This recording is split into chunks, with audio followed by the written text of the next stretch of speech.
I was 51 the first time I opened my retirement account and felt my stomach drop like someone had just pulled the rug out from under me. The balance was a joke, and the bills in my mailbox were not. I remember laughing at first, a brittle little sound, because what else do you do when the math says you're 65 and broke? Then I cried in the parking lot behind the school, clutching a styrofoam cup of coffee like it might glue me back together. I taught third grade for 27 years in a town that still had a diner on the corner and a high school gym that smelled like sweat and popcorn. I loved my kids. I loved the messy science projects and the way a kid's face lights up when fractions finally click, but loving it didn't pay the medical copay that month, and it didn't fill the hole my ex left in the budget.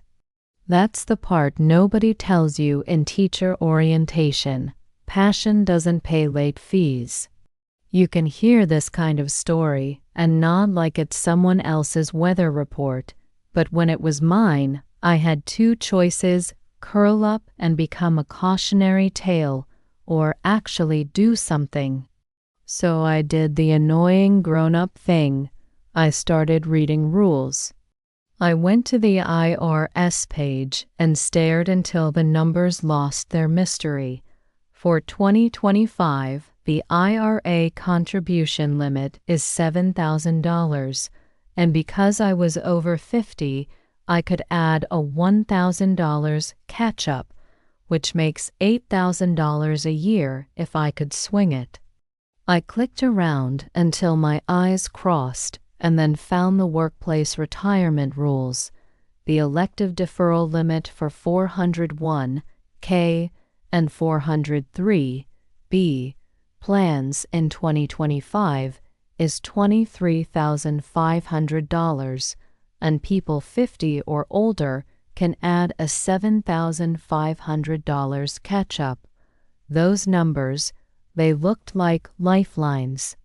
They were not a magic wand, but they were rules I could use. Act 1. The unglamorous wake-up call. I sat in the teacher's lounge and admitted I was freaking out. Angela from second grade, who shops at boutiques and chews on peppermint gum like it's a personality trait, told me she'd read Suze Orman's blog and a few columns in Kiplinger. She said, "Lena, it's not sexy, but start with an emergency fund." She had the calm of someone who sleeps on investments, not worry. So I did the least romantic thing. I made a spreadsheet. I listed rent, utilities, groceries, meds, the little subscription fees that add up, and realized that 3 months of my basic life would be about $7,500. So, if I wanted a 3-month cushion, that meant stashing roughly $625 a month for a year. It felt shockingly doable when I wrote it down that way.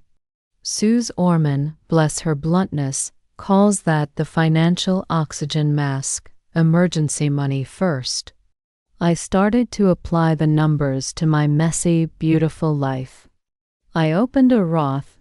A Roth made sense for me because I planned to be working some in retirement, and paying taxes now felt less awful than paying surprise taxes later.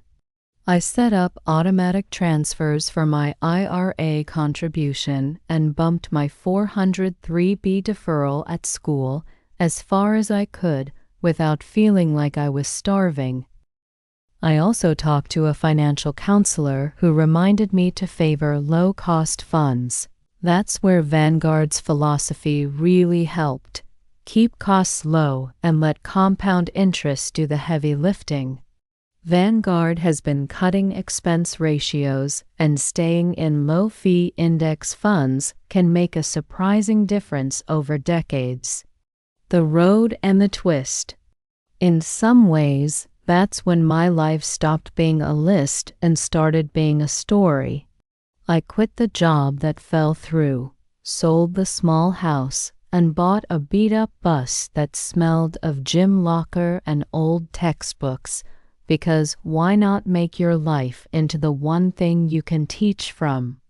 I painted a sunflower on the side and turned the back into a tiny classroom where I tutored kids for tips and sold budgeting spreadsheets online. Most days were stupidly small victories, an extra $50 from a live stream lesson, a kid saying, "Now I get it," that felt like applause. In a barn one night, a lien notice was handed to me by a man in a sheriff's jacket. Apparently, the bus's previous owner hadn't cleared the loan. I could have stopped. I could have let the bus be hauled away and taken the shame with me. Instead, I did the teacher thing. I taught. I grabbed chalk and drew compound interest on the barn wall with flour as my eraser. I told the sheriff that saving $5 a week is a habit that can outgrow most disasters. They laughed, then nodded, then left me with a handshake. That handshake, damn, it felt like being given permission to keep trying. While I was on the road, I treated investing like a problem to solve. I read, I learn the tax rules and the small clever moves, how catch-up contributions can be a time-limited superpower for people over 50. How delaying Social Security can be a guaranteed return. The Social Security Administration spells that out. Your benefit increases if you wait past full retirement age, and for people born in recent decades, the delayed retirement credits are up to 8% per year until age 70. That's not market magic. That's structural math. If you can delay, your monthly benefit can look a lot friendlier. And yes, there was good news about cost of living adjustments for 2025. Social Security beneficiaries received a 2.5% COLA that year, which helps at the margins. I started to model scenarios in the back of the bus. If I put $8,000 a year into an IRA and maxed my 403 DV deferral as much as life allowed, what would happen? If I could delay Social Security from 62 to 70, how much would that bump my monthly check? The numbers weren't sexy, but they were comforting. They were rules I could bet on. I liked rules. I taught by rules. I liked the clarity. There were still nights of fear. My daughter Laya would FaceTime me from our old kitchen and say, "Mom, are we okay?" And my throat would close. Being a parent while rebuilding your life is an X with too many solutions. You try one and answer the others later. Sometimes my chest clenched so bad I thought I'd forget how to breathe. But the more I did the small things, automatic transfers, small streamed lessons, tightening the budget, the less those nights crowded my daytime. I also took a closer look at fees. I moved money out of high-fee funds in my 403(b) when I could, steering new contributions into lower-cost index funds. The difference between a 1% fee and a 0.1% fee seems small until you watch 20 years of compounding erode or explode a balance. Big institutional managers have been cutting fees. Vanguard's move to lower expense ratios became a headline in 2025. That's not sexy, but it's powerful. If you're trying to build a nest egg on a teacher's salary, shaving fees matters. There were policy wrinkles too. Secure 2.0 and other fixes nudged the rules in ways that helped older workers.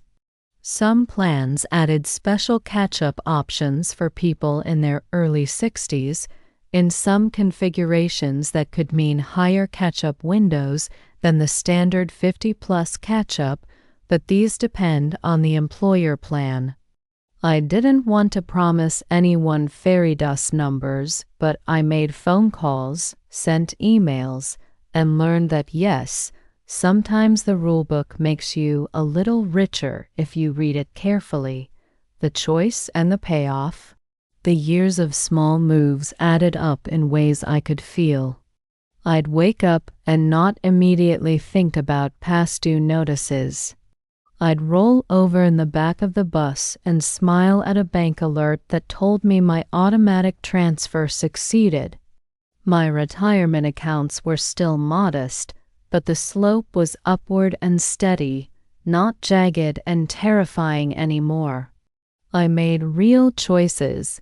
I decided to delay taking Social Security because the math favored waiting and because I wasn't ready to stop teaching, even if that teaching was in a bus at the county fair, and that decision was a quiet defiance against panic.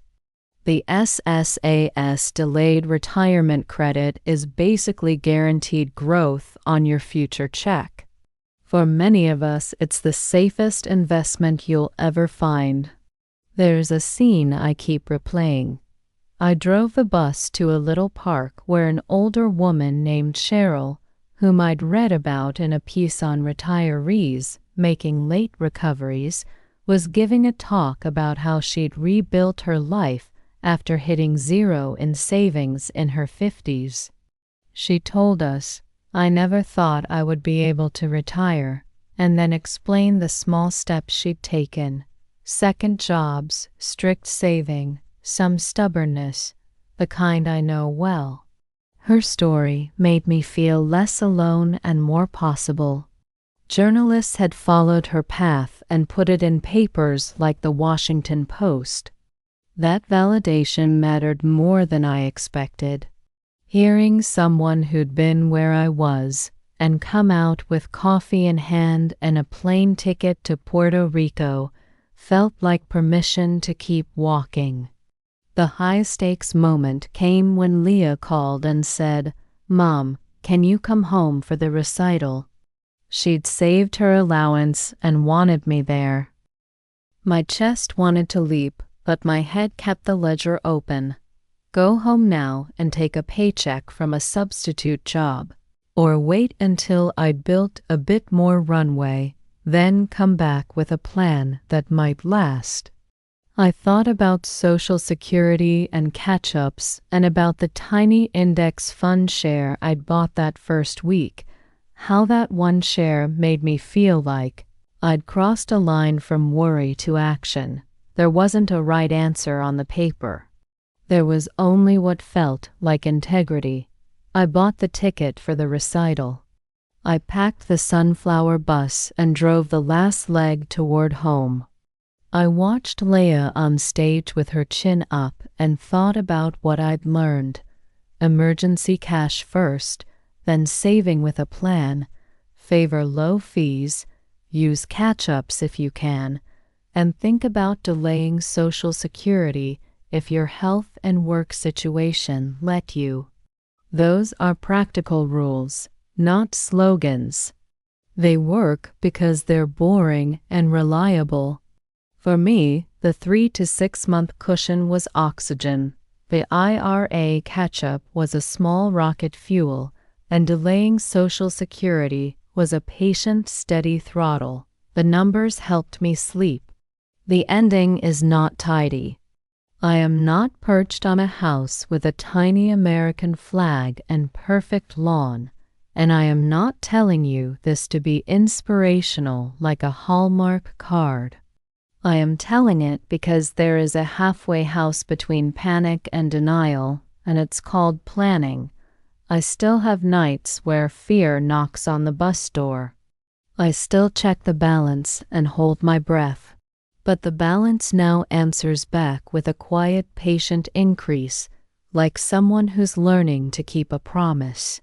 So, the punchline, if there has to be one, is this: You are not too late to start making rules that tilt the odds. Use the catch-up windows if you qualify, automate savings, shop for low-cost funds, and don't underestimate the power of delaying Social Security if you can. The headlines will say increase or cut, and the policy papers will argue, but the thing that helped me, that saved me, was doing the hard, small math of daily life. If you're 50 plus and reading this in your kitchen between bills, I won't lie, it's scary. But statistics and rules aren't the enemy, they're the toolkit. I took a lot of tiny steps, some of them embarrassing, most of them practical, and they added up. I did not get rich. My life became manageable. I learned to breathe with the engine purr and put a little more away each month. I went to my daughter's recital and felt like a citizen in my own life again.